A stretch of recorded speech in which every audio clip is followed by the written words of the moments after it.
will start introducing my panel here. Welcome, everyone. This is the panel on racial stigmas and social injustice. And this is a youth panel that I am very proud to be the moderator of.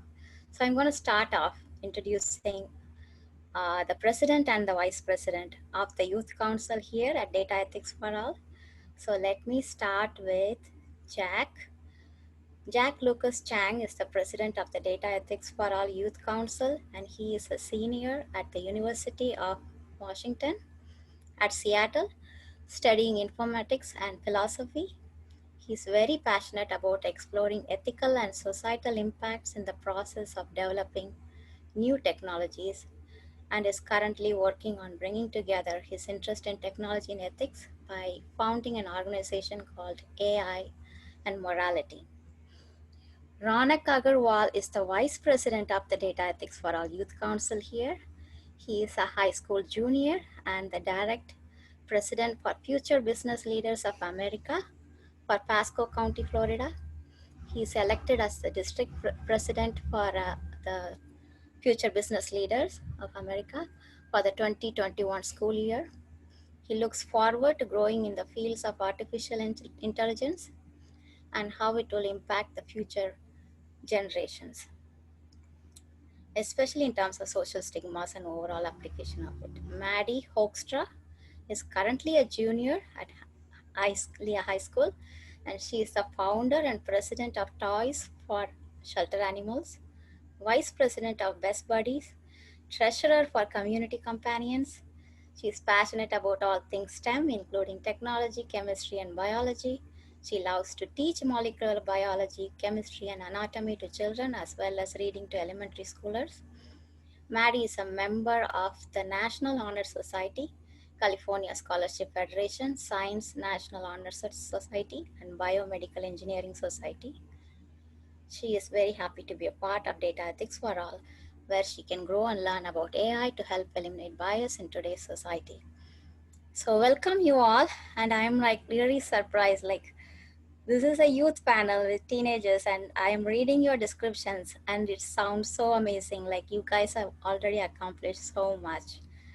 So everybody, I would like everyone to give a round of applause. If it was a live event, I would have asked for that, but it's not, it's not a staged event. So this panel is about racial, injustice and how the social stigmas that we use actually perpetuate those things in our injustice in our society. And so I would like actually Ronak, who prepared these questions, to start asking them. Ronak, do you want to do that? Sure. So I'll start off with one opener question. Do you think most people have the same social ideas / stigmas about teenagers and, on the other hand, the elderly, and why or why not? We can go to Maddie first. Hi. So I do think that most people have the same social stigmas about teenagers, and they're mostly that they are rude, radical, and have bad behavior. I feel like in reality, this is really just the teenagers just developing and testing out new opinions about just topics going around in the world and sharing their views with their parents. But their parents see this as them challenging their own values and feel that they are being rude to them. And so they label teenagers as this. Okay, next. Jack, do you want to tackle that? Sure. Hi everyone, I'm Jack. Let me preface this by saying I'm 20, so I'm no longer a teen, but I just turned 20. And my view on teenagers, and since I'm no longer a teen, I guess this might be helpful. I think teenagers are really open-minded, and especially growing up with the internet being available, at least to the people I've interacted with, led them to be really self-educated, which is really awesome. And there are some, outspoken people like Manny mentioned, but I like to be hopeful and think that I believe in the next generation, and hopefully they'll make a positive change. So that's sort of my take on teenagers. And with the elderly,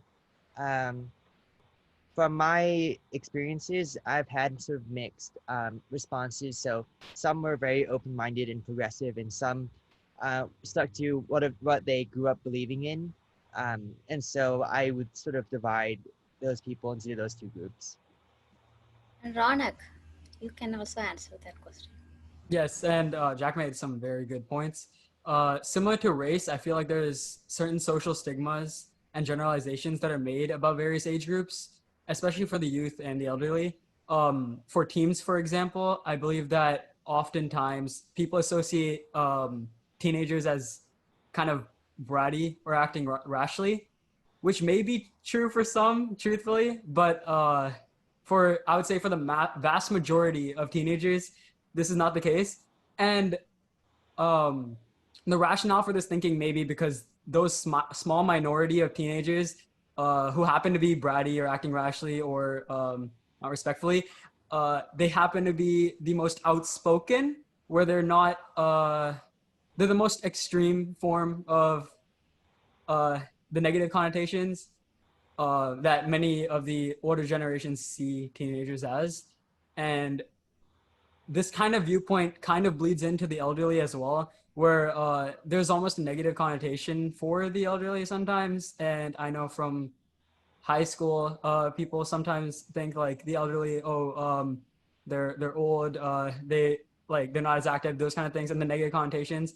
And they may be true for some, but they're not true for everyone. And these generalizations kind of bleed through that we could try to get rid of. Yeah. So I would like to, I think you all bring up good points, but then when in our discussions earlier, you brought a very good point, Ronak, that even some positive social stereotypes can be negative about like how Indians are, good at math and how people who are taller can play basketball and things like that. So what do you think about the positive social stigmas, positive social stereotypes, and how do you think that hurts the teenagers?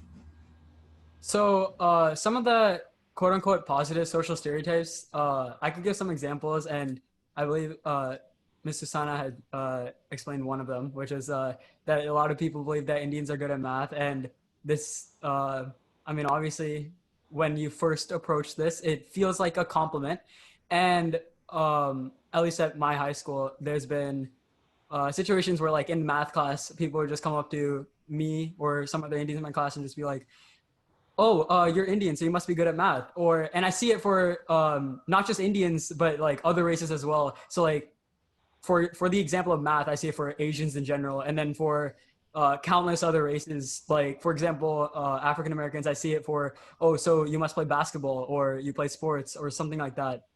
And um, and also for height, where if one person's tall, then someone may say, oh, so you must play basketball.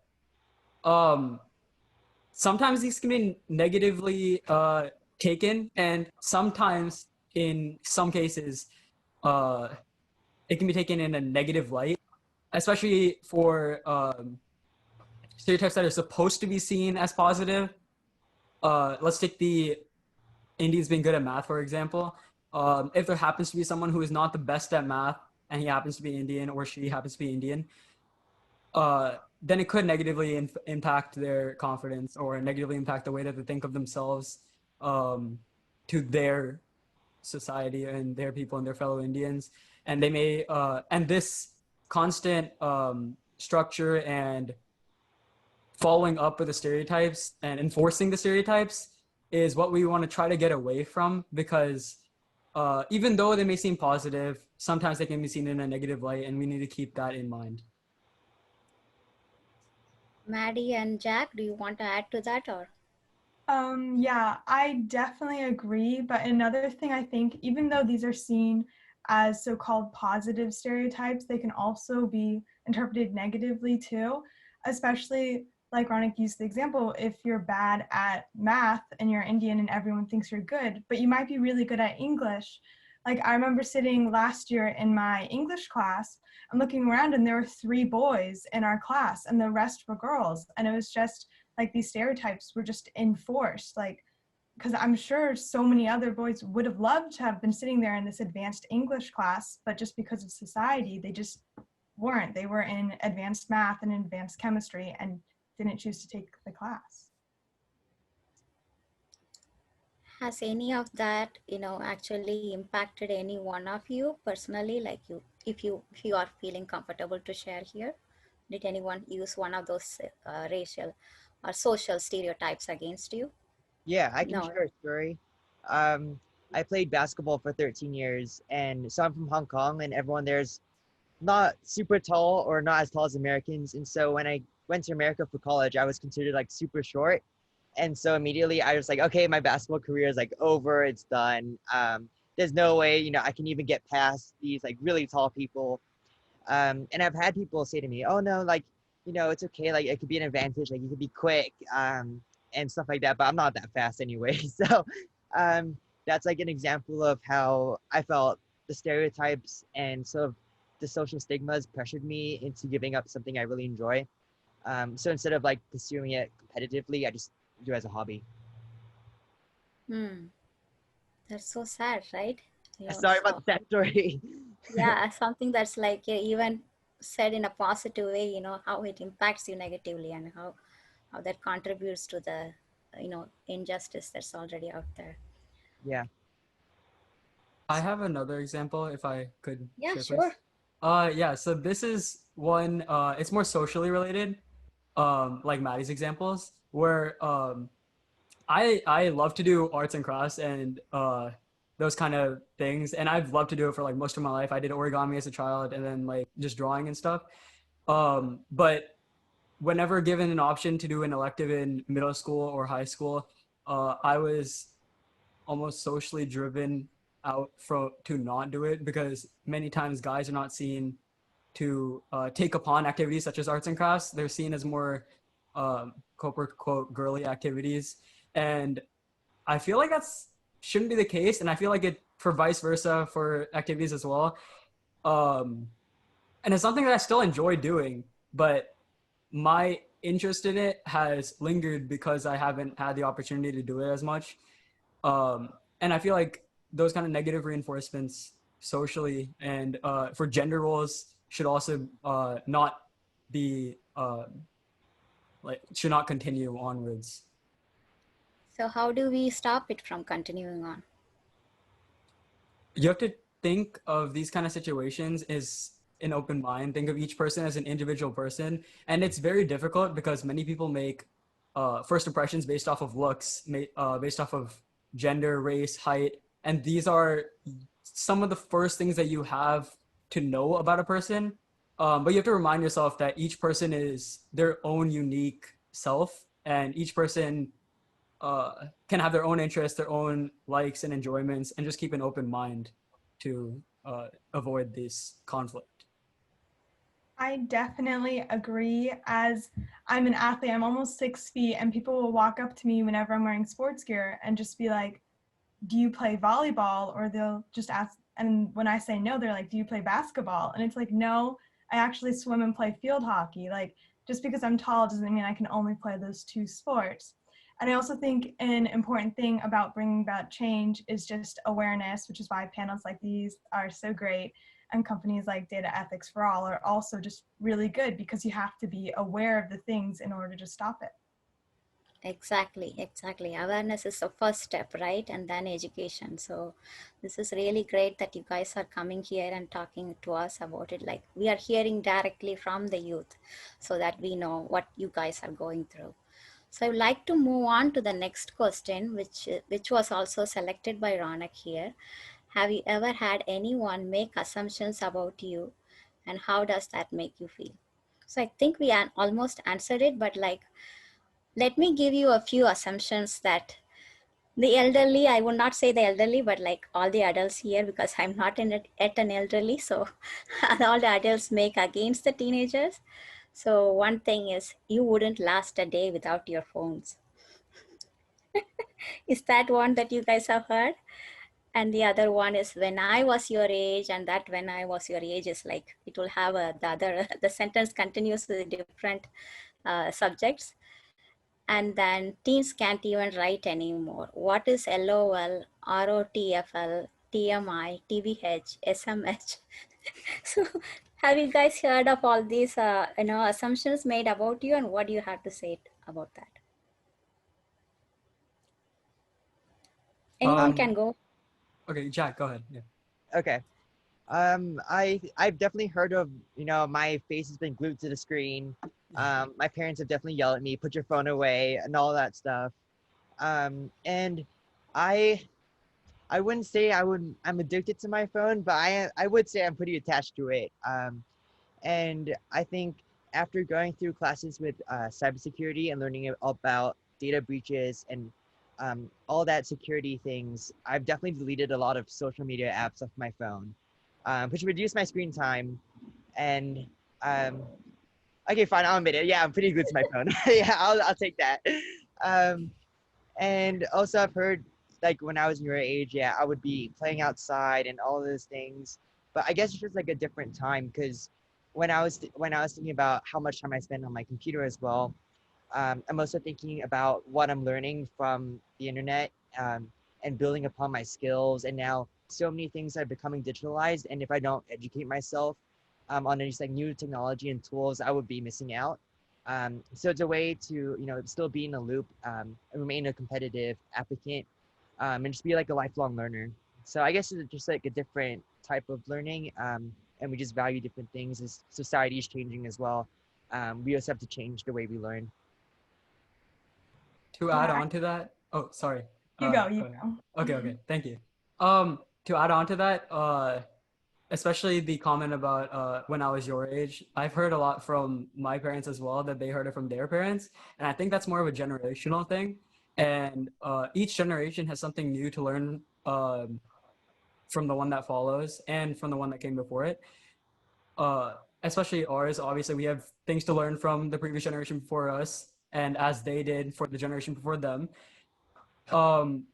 But that doesn't mean that one way is right and the other way is wrong. And going back to the phone screen point, I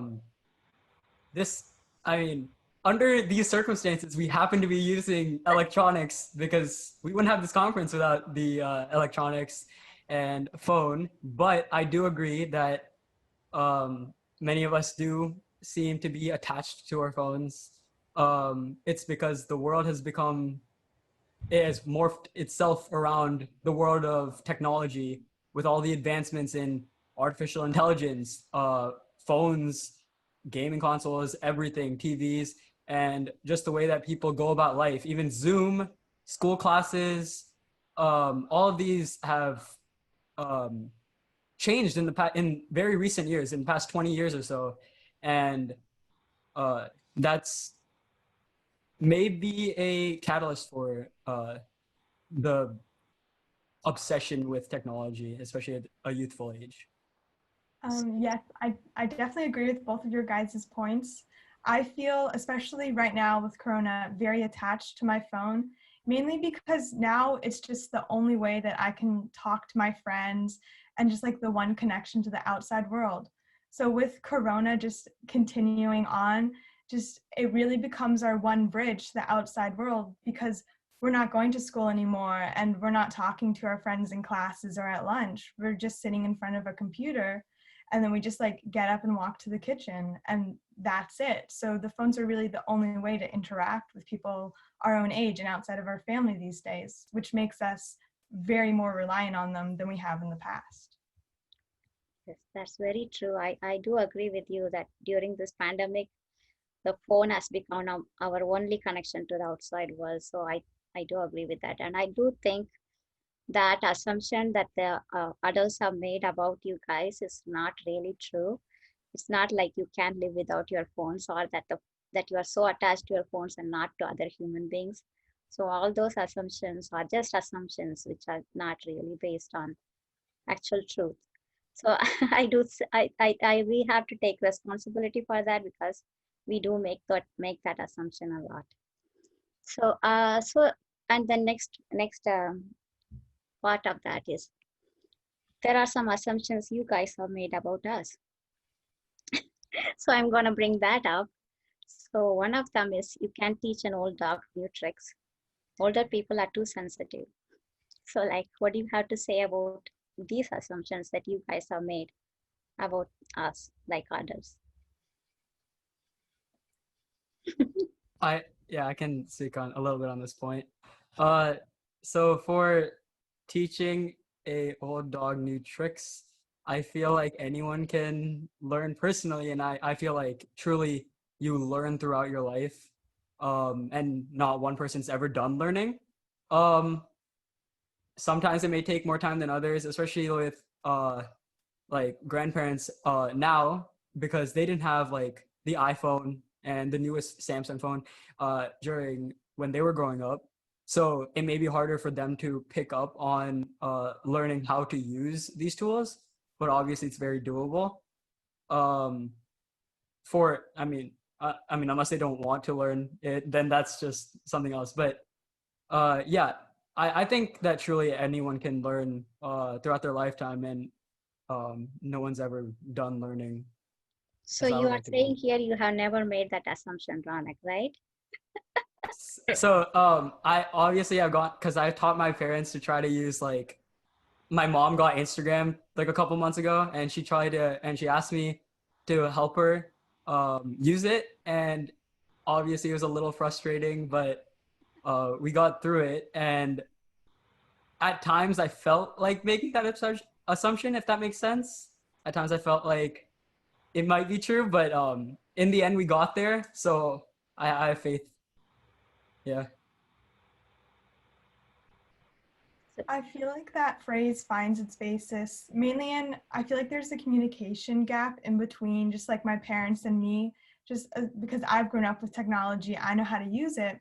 And so when I try to show my parents how to use it, they don't exactly understand. And so it's just, I feel like that phrase can come on certain days when the person teaching it is just running out of patience. It's just like, why don't you understand that? Because we've just been raised around this, so we know. And so I can certainly find myself on some days just being like having to explain something for like the fourth time, being like, why don't you understand this? But you just have to just like catch yourself and just go back and just like just remember they didn't grow up around this, and you have to teach them and have patience. Yeah, I totally agree with that. I remember one time my mom was asking me how to sync her iPhone. Sorry, non-iPhone users. And I was like, what do you mean? You just sync it, like you just do it. And she's like, no, I can't find it. It's not working, all those things. And she didn't even plug in her phone, which is the problem. But then now, as I grew a bit older, when I'm thinking about how I'm teaching my grandparents how to use Skype so then we can communicate, I sort of meet them in the middle. So instead of teaching like, oh, you type it like this, send it like that, I'd be like, oh yeah, just send this emoji whenever you're free, or like send this emoji whenever you're like not free. And having those sort of shortcuts, and meeting them in the middle, I think really helps. Because sometimes could be too much of a stretch. Like I won't ask my grandma to do like machine learning algorithms and all those things. And so definitely just understanding where they're coming from, their skills and experience, and being empathetic towards them, I think is really important for our next steps. Yes, it's very true, right? I think both sides have to make that change, right? Why you guys have to also understand that we didn't grow up with all of this technology that you guys were like, when by the time you were born, these were already part of life. And by that, when it became our part of our life, it was much older when we were like in our 30s and 40s. So it's not very easy for us to easily, get used to them. So, and I do think we adults make a lot of assumptions about you guys that are wrong. So one such assumption is, which I have about the youth, is the social media influencers like that I see on Instagram, on Twitter. They have like millions of followers, and even on YouTube. And I used to go on their sites and then try to follow them and see what insights they can give to me, and then we find out like it's just they are pushing some product, some AirPod or some T-shirt or some brand new sneaker shoe or something. So what do you think about these social influencers, teenage social influencers? Do you think they really add any value to our society?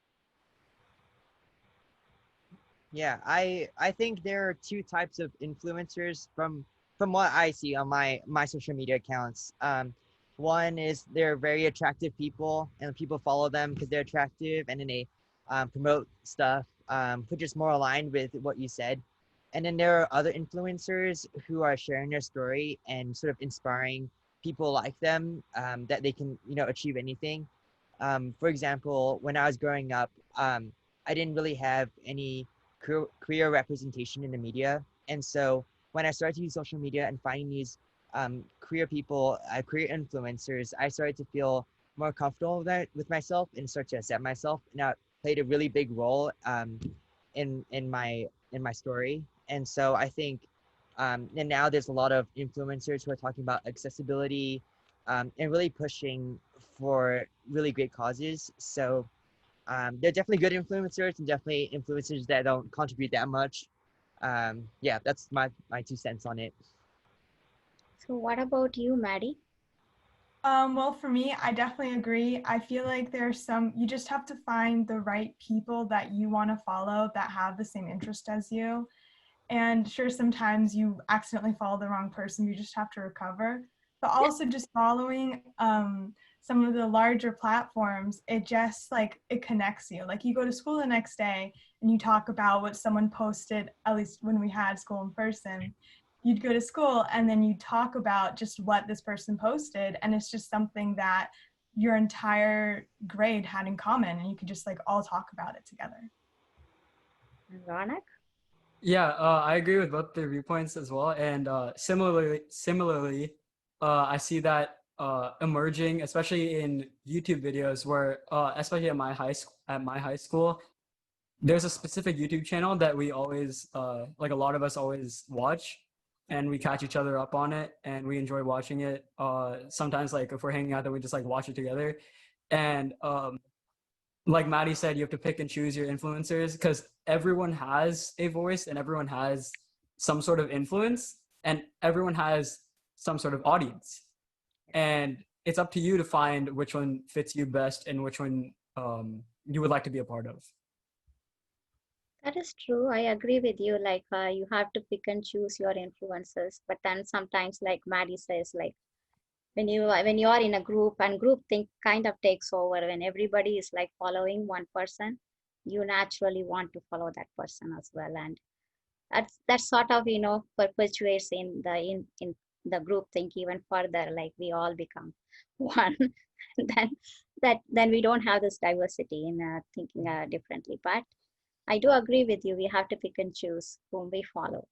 But in my honest opinion, I would rather choose to follow someone, not just that like they are. I do see your point, like some influencers are posting about their cancer survival stories and how they have come through on that. Like those are like really amazing things to follow.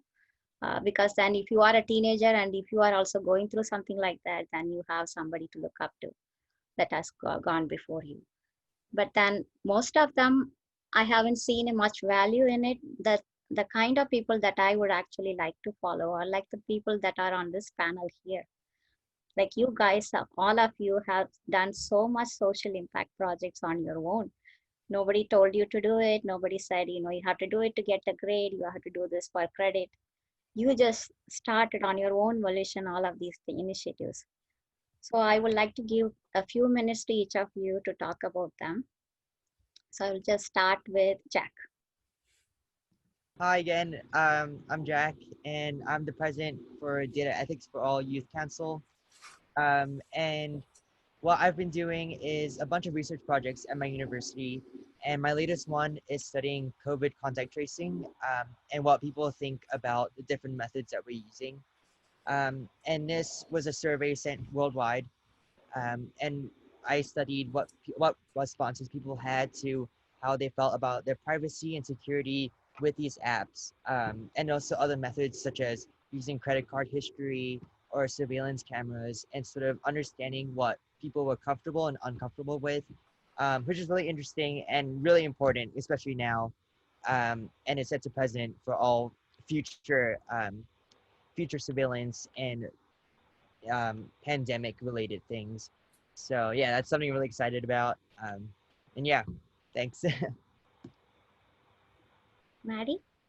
So I'm on the Data Ethics for All Youth Council, and I'm in the process of getting their Instagram page up and running. And so it's just really just used to spread awareness about the bias in artificial intelligence.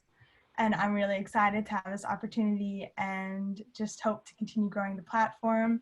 I'm also in charge of the platform for Toys for Shelter Animals. And that really is just recruiting people in my high school to come and join our club to make toys for animals in local animal shelters.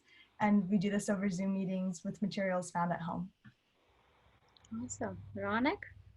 Hi, Rana again, and I'm the Vice President of Data Ethics AI Youth Council, along with my president, Ryan. And I'm also the district president for Future Business Leaders of America. It's a business club that is dedicated on building business leaders, as the name suggests, to lead the upcoming generation and lead the technological movement. And currently, I'm in charge of coaching and looking over 30 high schools at the school level for FBLA to teach them to compete and be able to effectively produce their competition. And this has been a wonderful opportunity with both Data Ethics AI Youth Council and Data Ethics for All, as well as Future Business Leaders of America, because as many people know, business is and has a place in almost every single idea and every single field. And I feel like it's a very important topic to get into and get interested in, especially to become a business leader of the future. Excellent. I think we have some audience questions. Shilpi, do you have them? That's right. Turn my video on. One of the questions is from Vivek. He thinks he's asking what any thoughts that the youth has on peer pressure. Do you feel like there's a lot of peer pressure? I mean, obviously you don't have comparison with us, so you speak about your times. I could take up a point on this as well.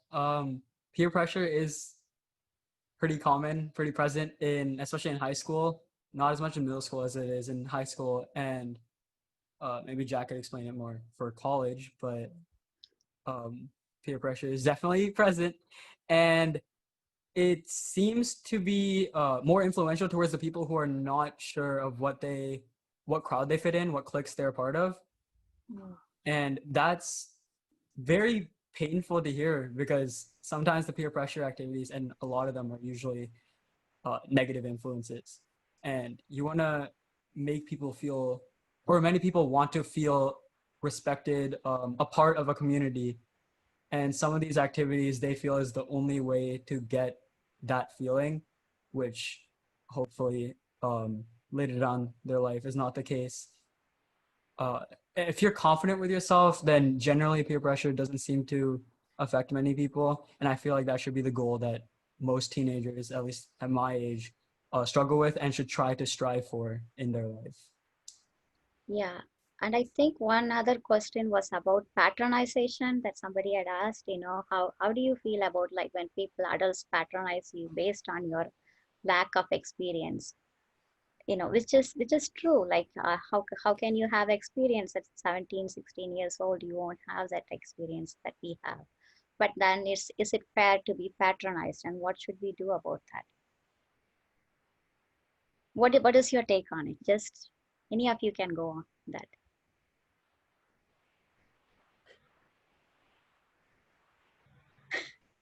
I think it depends on the subject. Like, if I was speaking about something I'm relatively new to versus someone who is like an expert, it'd be a very different dynamic. And I think if I was just speaking from my own experiences, I would sort of stand up for myself and be like, this is my experience, and it is, worth something, and it's not something that you should dismiss. Like, this is very real, and it's just as worthy as your experiences. So I think learning to stand up for yourself and being confident enough to do so is really important. And just remaining open-minded and trying to communicate that without sounding aggressive as well is what we should do. Very true, very true. I agree with all of you, and it's been a great pleasure for me to moderate this panel. And I'm so impressed by each one of you and your accomplishments here at this age, and the kind of wisdom that you have at this age is amazing. And thank you for being so open with your opinions and your insights. You have let us in on your insights, and we now have a glimpse into your world. And thank you for doing that. And best of luck to you on all your endeavors. Thank you. Thank you for having us. Thank you. Thank you.